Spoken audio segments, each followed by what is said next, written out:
first thing we're going to do today, it's water pie. And you'll find in the description below of the video, you're going to find the link to everything that you need. But I use deep dish apple pie, great value.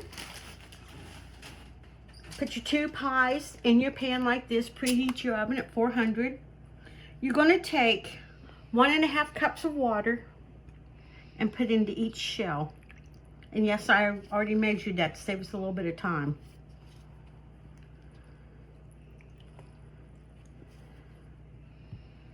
The next thing we're going to do is in the mixing bowl, we're going to add 4 tablespoons of flour. And we're doing 1 pie at a time so that we can measure it a little bit better.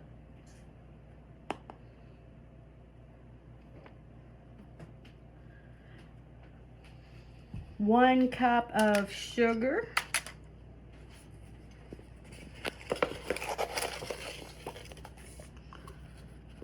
And yes, I do put the wrappers in so I know what's in the containers.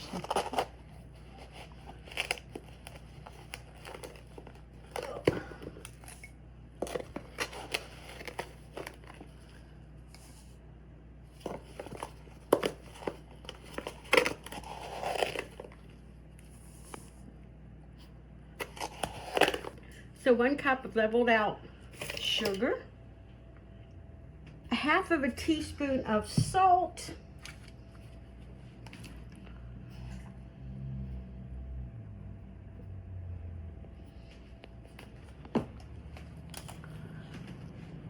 ready? The next thing you're going to do is mix it up so that there's no clumps or anything else. You want it to be nice and even.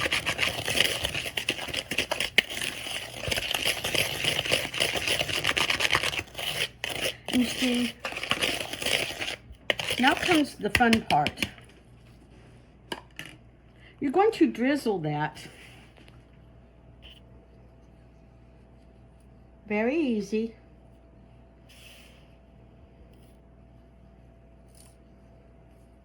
And it's called water pie because back in the old days, in the 1800s, when this recipe first came out, they didn't have a lot of the ingredients to make these good pies, and everyone craves comfort food. So in 1939, the recipe came out again, and it was the United Methodist Church ladies that put this recipe back into existence, and it became a staple food because of it being the Depression and trying to have something good.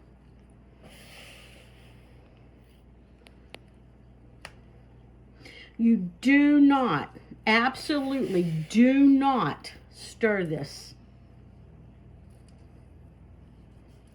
I know, you're sitting there thinking, yep, that's really going to turn out good.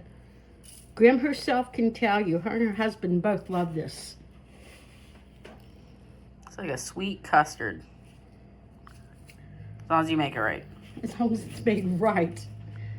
Now the next thing we're going to do is we're going to drizzle 2 tablespoons of vanilla.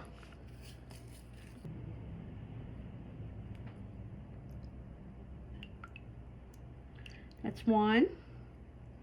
And yes, here we use all generic mostly, so.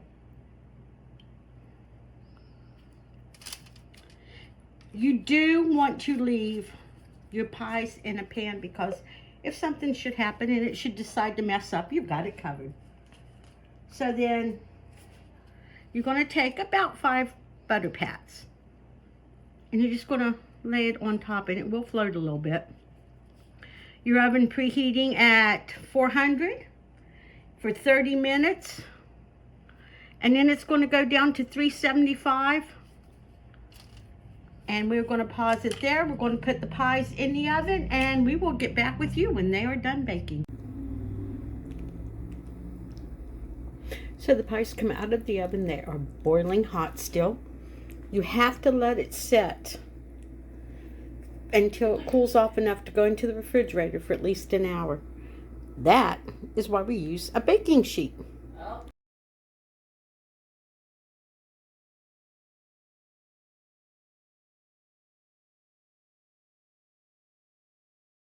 So 30 minutes at 400. Then you take it to 375 for another 30 minutes in the oven. Take it out. It sits on top of the stove for about 30 to 40 minutes, maybe an hour. It cools, goes in the refrigerator, and it stays there for at least an hour, at least. So it's nice. Really good, really custardy. And the best part is the shell tastes like a donut. I swear, glazed Krispy Kreme donut.